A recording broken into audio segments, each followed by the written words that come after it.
Jeremiah chapter 17. The sin of Judah is written with a pen of iron.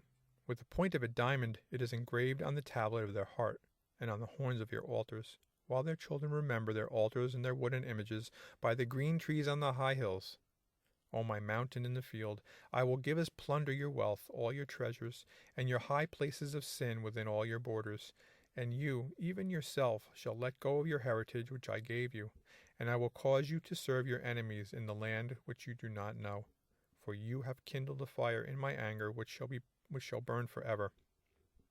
Thus says the Lord, Cursed is the man who trusts in man, and makes flesh his strength, whose heart departs from the Lord.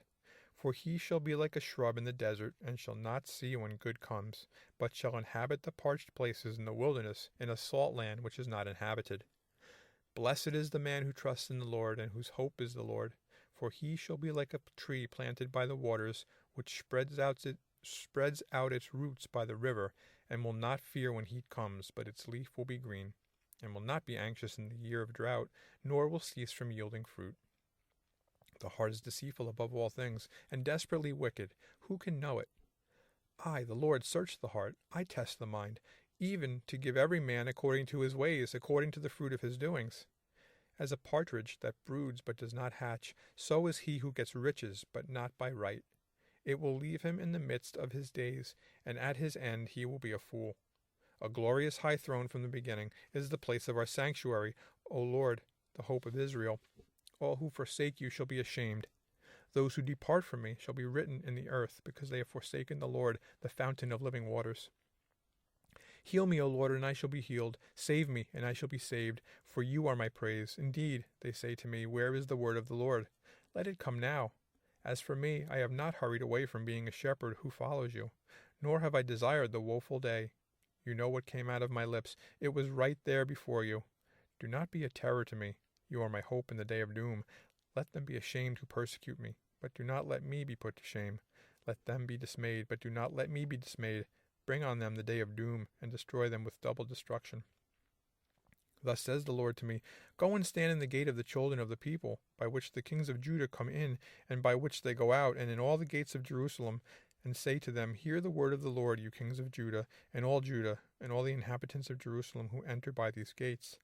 Thus says the Lord, Take heed to yourselves, and bear no burden on the Sabbath day, nor bring it in by the gates of Jerusalem, nor carry a burden out of your houses on the Sabbath day, nor do any work, but hallow the Sabbath day as I commanded your fathers. But they did not obey, nor incline their ear, but made their necks stiff, that they might not hear nor receive instruction. And it shall be, if you heed me carefully, says the Lord, to bring no burden through the gates of the city on the Sabbath day, but hallow the Sabbath day to do no work in it, then shall enter the gates of the city kings and princes sitting on the throne of David, riding in chariots and on horses, they and their princes, accompanied by the men of Judah and the inhabitants of Jerusalem. And this city shall remain forever. And they shall come from the cities of Judah, and from the places around Jerusalem, from the land of Benjamin, and from the lowland, from the mountains, and from the south, bringing burnt offerings and sacrifices, grain offerings and incense, bringing sacrifices of praise to the house of the Lord. But if you will not heed me to hallow the Sabbath day, such as not carrying a burden when entering the gates of Jerusalem on the Sabbath day, then I will kindle a fire in its gates, and it shall devour the palaces of Jerusalem, and it shall not be quenched.